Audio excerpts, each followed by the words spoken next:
دوسری حدیث بھی بخاری اور مسلم سے ہے، مشکات میں 2083، آپ صلی اللہ علیہ وآلہ وسلم نے فرمایا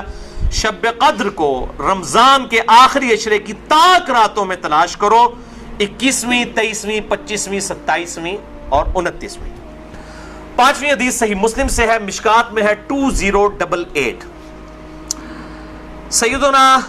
ابی ابن کعب کو کسی نے بتایا کہ عبداللہ ابن مسعود کہتے ہیں رضی اللہ تعالیٰ عنہ کہ جو شخص روزانہ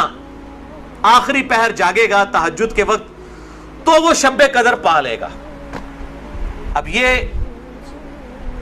دیکھیں کہ روزانہ جو جاگے گا ظاہر وہ پا ہی لے گا۔ عبداللہ ابن مسعود کی جب یہ بات پہنچی ابی ابن کعب تک تو انہوں نے کہا اللہ تعالیٰ ہمارے بھائی پہ جو ہے وہ رحم فرمائے، انہوں نے شاید یہ بات اس لیے کہی کہ لوگ صرف اکتفا ہی نہ کر لیں رمضان کے قیام پہ ہی، اس لیے انہوں نے یہ بات کی ہوگی، ورنہ ہمارے بھائی عبداللہ ابن مسعود کو یہ بات خوب پتا ہے کہ شب قدر جو ہے یہ رمضان کے آخری عشرے میں آتی ہے۔ اور پھر انہوں نے کہا کہ میں اللہ کی قسم اٹھاتا ہوں کہ شب قدر جو ہے وہ 27ویں رات ہے، اور تابعی کہتے ہیں کہ انشاءاللہ کے بغیر قسم کھائی، کیونکہ اگر آپ انشاءاللہ کے ساتھ قسم کھائیں نا تو وہ قسم ڈاؤٹ فل ہوتی ہے کہ اگر اللہ نے چاہا تو۔ انشاءاللہ کے بغیر قسم کھائی جاتی ہے تو کنفرم ہوتا ہے کہ وہ بات ڈیفینیٹ کر رہا ہے، کرنے والا واقعی قسم کھا رہا ہے۔ تو پھر پوچھا کہ آپ کو کیسے پتا ہے کہ 27ویں ہے؟ انہوں نے کہا اس لیے کہ آپ صلی اللہ علیہ وآلہ وسلم نے ہمیں نشانی بتائی ہے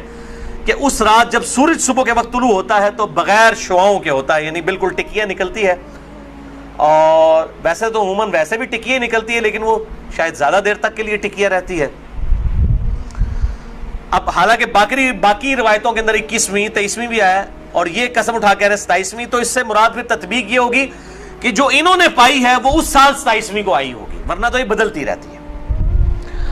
چھٹی حدیث صحیح بخاری سے ہے، مشکات میں 2095، کہ آپ صلی اللہ علیہ وآلہ وسلم شب قدر کا دن بتانے کے لیے کہ آپ کون سی رات کو یہ آئے گی باہر تشریف لائے، تو دو مسلمان آپس میں جھگڑ رہے تھے۔ یہ جھگڑنے کی نحوست دیکھیں، آپ صلی اللہ علیہ وسلم بھول گئے اور آپ نے فرمایا کہ مجھے اللہ نے بتائی تھی وہ رات لیکن پھر مجھے بھلا دی گئی، سنقرئک فلا تنسى الا ما شاء اللہ۔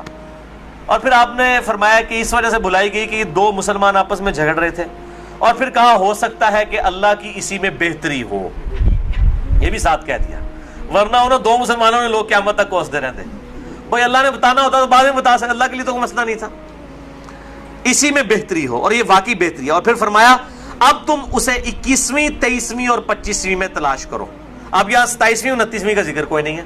وہ الگ سے حدیث میں۔ تو حکمت یہ ہے بیسیکلی اس کو ڈیفرنٹ کرنے میں تاکہ لوگ یہ پورا عشرہ جو ہے وہ اہتمام کریں۔ دوسرا لوگ کہتے ہیں جی جس رات میں قرآن نازل ہوا تھا وہ ہوگی تو کوئی ایک ہی رات نا، یا 21ویں ہوگی، یہ تو نہیں ہے کہ 14 اگست اس دفعہ جو ہے 14 اگست کو آئے تو اگلی دفعہ 14 اگست جو ہے وہ 21 اگست کو آ جائے، اس طرح تو نہیں ہوگا، 14 اگست سے 14 اگست کو ہی آئے گا۔ تو یہ کیا وجہ ہے کہ قرآن جس رات میں نازل ہونا شروع ہوا وہ تو یا 21ویں تھی یا 23ویں تھی یا 25ویں یا 27ویں یا 29ویں، تو اگلے سال بھی وہی ہونی چاہیے۔ تو یہ دنیاوی اعتبار سے تو یہ بات بالکل ٹھیک ہے، لیکن جب اللہ تعالیٰ نے اس کی سیلیبریشن اس طرح کر دی ہے کہ اس سال میں اس کی سیلیبریشن کروں گا 21ویں کو، اگلے سال 23ویں کو،